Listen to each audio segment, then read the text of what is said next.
সবাই কেমন আছেন? আশা করি ভালো আছেন।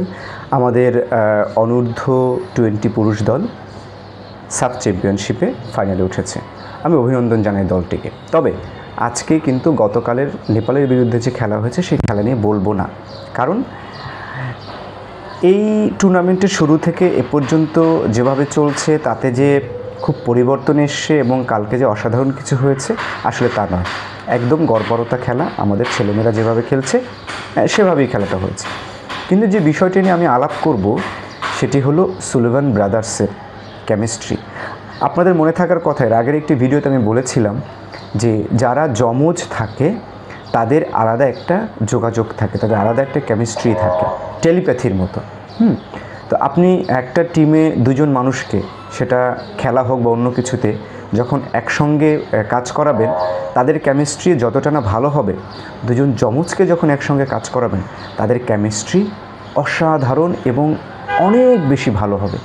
এটা আল্লাহ প্রদত্ত, এটা কিছু করার নেই।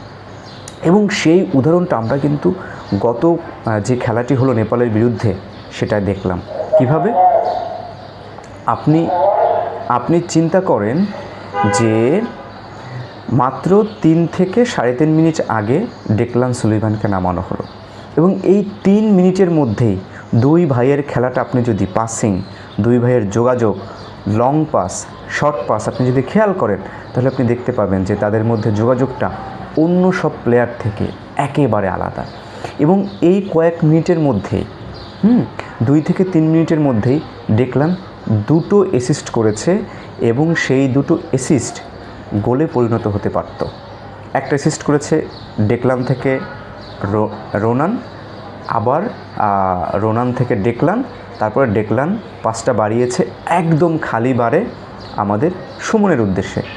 সুমন কিন্তু বলটা জালে ঢুকাতে পারেনি, একেবারে খালি বার, শুধু কিপার আছে 1-to-1, সেই বলটাও কিন্তু আমার ছেলেরা জালে ঢুকাতে পারেন। এটা একটা।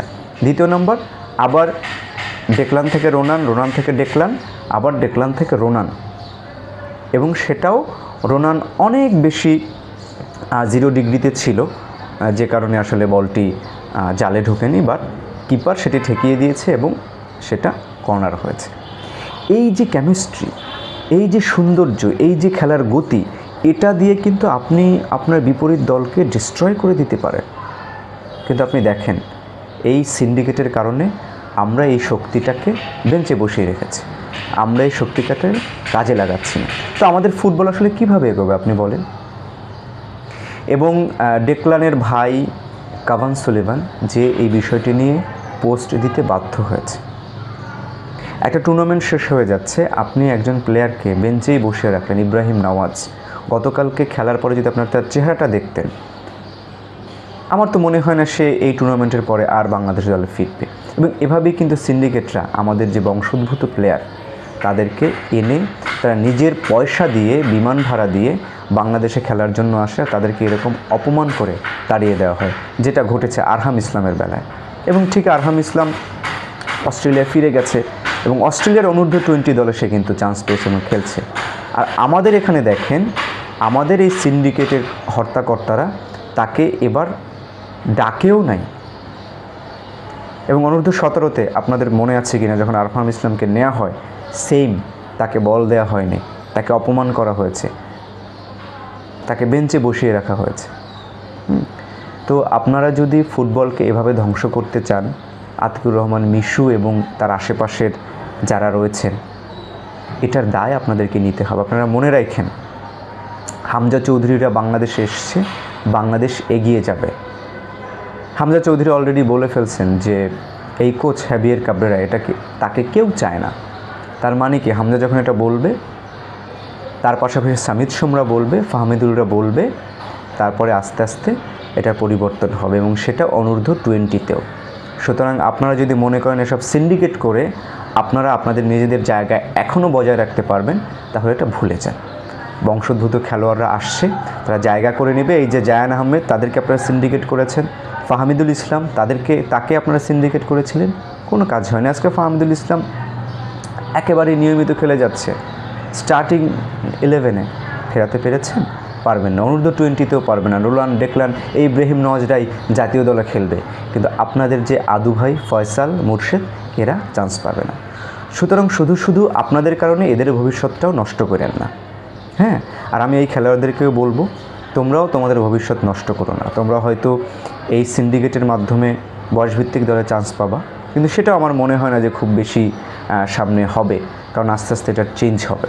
হ্যাঁ, যখন ওই মানের কোচও আসবে তখন তার সঙ্গে বাটলারের মতো আর আপনারা সিন্ডিকেট করে পারবেন না। বাটলার যেভাবে এই যে দেখেন সাবিনাদেরকে দিয়ে একটা সিন্ডিকেট করেছিলেন কিরণ, এবং সেটাকে বাটলার একদম উড়িয়ে দিয়ে এমন দল তিনি তৈরি করলেন এবং তরুণদের এমন পাইপলাইন তৈরি করেছেন, সামনের 15 বছর দেখবেন মেয়েরা কীভাবে খেলে। অনূর্ধ্ব যে পুরুষ দল সেটাতেও এটা হবে। সুতরাং আমি মনে করি যে সব সিন্ডিকেটের সময় এখন নেই, এগুলোকে বাদ দিয়ে আপনি শ্রীলঙ্কার দিকে তাকান। বংশোদ্ভূত প্লেয়ারদের দিয়ে শ্রীলঙ্কা আজকে কোথায় চলে গেছে। তো বাংলাদেশেরও সেই সম্ভাবনা আছে।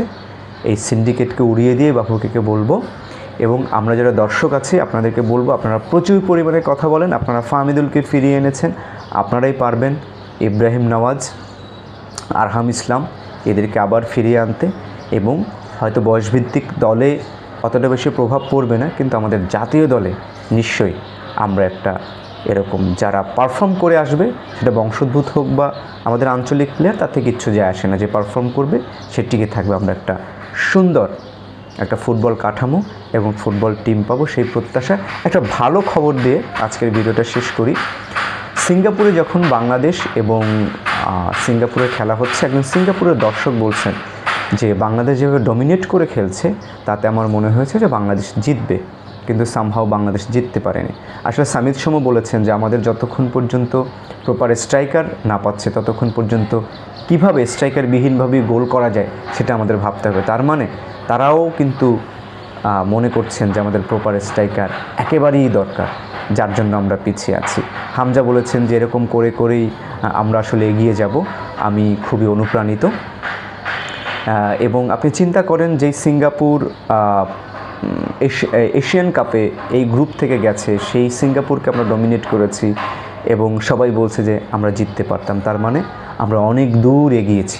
শুধু আমাদের প্রত্যেকটা পজিশনে এখন আরেকটু ভালো মানের প্লেয়ার দরকার। যেমন আমাদের ডিফেন্স এখনও লুজ আছে, ডিফেন্সে ভালো মানের প্লেয়ার দরকার।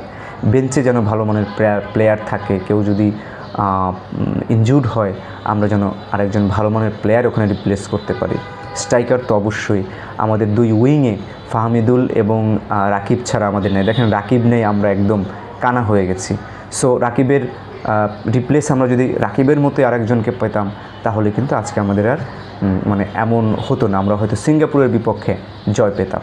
তো যেটা বলেছিলাম শেষ করি একটা সুখবর দিয়ে। আমরা এতদিন ধরে দেখেছি যে জাপানের দর্শকরা, জাপানের মানুষেরা স্টেডিয়াম পরিষ্কার করে যান। সিঙ্গাপুরে আমাদের প্রবাসী ভাইয়েরা, আমাদের দর্শকেরা আমাদেরকে অনেক উঁচুতে নিয়ে গেছেন। আপনারা বুঝতে পারবেন না এটা যে কী পরিমাণে একটা জাতির জন্য ভালো খবর যে তারা গোটা স্টেডিয়াম পরিষ্কার করে তারপরে বাসায় গিয়েছেন।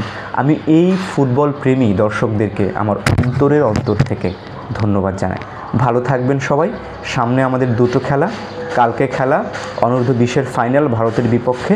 আমরা যদি ভালো স্কোয়াড না নামাই ভারতের বিপক্ষে আমরা কিন্তু জিততে পারবো না। এর আগের বারও আমরা জিততে পারিনি, মনে থাকার কথা, আমরা হেরেছিলাম পেনাল্টিতে।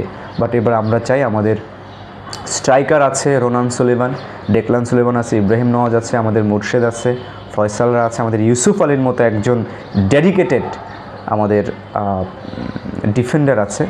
সো আমি মনে করি যে ভালো একটি স্কোয়াড নামালে আমরা চ্যাম্পিয়ন হতে পারবো। আর পরের দিন 4 তারিখে আবার আমাদের মেয়েদের খেলা, সেই খেলায়ও আমরা জিতবো ইনশাল্লাহ।